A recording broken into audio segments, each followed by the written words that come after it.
When it comes to just-in-time, there are ways that companies can have a competitive advantage when it comes to JIT. Again, SWOT analysis. We talked about a SWOT analysis earlier in the course. SWOT analysis are also used in the just-in-time environment. But the goal when it comes to just-in-time is to transform those weaknesses into strengths. And that's done through a few different ways. First, it's done through the elimination of waste. And there are 7 areas of waste that just-in-time believes can be eliminated. First is overproduction, and that is just producing more than customers demand, right? We're producing, again, on a pool system, so we're only producing what we need to produce.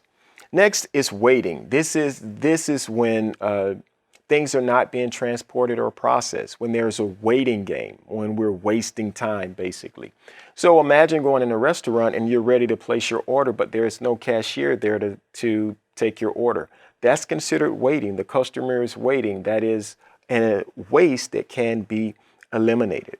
Next, we have transportation, and this is the moving of a product from one point to another, right? This is an area where waste can occur because if we don't have our schedule lined up in a way to where we are delivering things that are conducive to a specific plan and not double crossing paths, then we could spend a lot of time and waste a lot of fuel and money on transportation just by not mapping things correctly. Overprocessing. This is when more processing occurs than what's needed by the customer, right? It's like you get on the telephone system and they ask you to identify yourself with the last 4 of your social. And then you go through 3 other prompts and then they ask you to verify your birth date. And then you get on the phone with someone and they ask you to do it again. That's overprocessing. And you can eliminate a lot of that time by not having all of those steps. Inventory is another area of waste, right? Now, you want to produce inventory, that is, but producing too much inventory, that's where it becomes waste, right? Because you don't want to produce more than necessary than what is more than your customers are demanding. So inventory can also be considered a waste.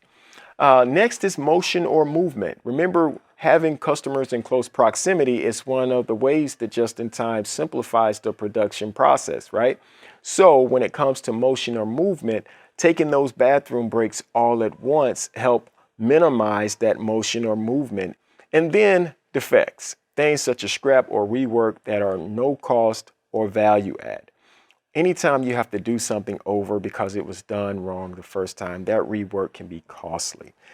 Defective products can be costly. This is another area where you can eliminate waste in a just-in-time environment.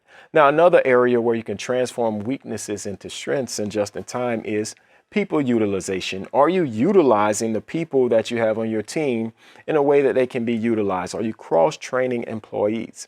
Next, we have cost reduction. How can we eliminate cost or reduce cost in certain aspects? Also through quality and reliability. This is another way where just-in-time tries to transform those weaknesses into possible strengths. This is also done through product flexibility and volume flexibility. I know I mentioned earlier producing in those small lot sizes, right?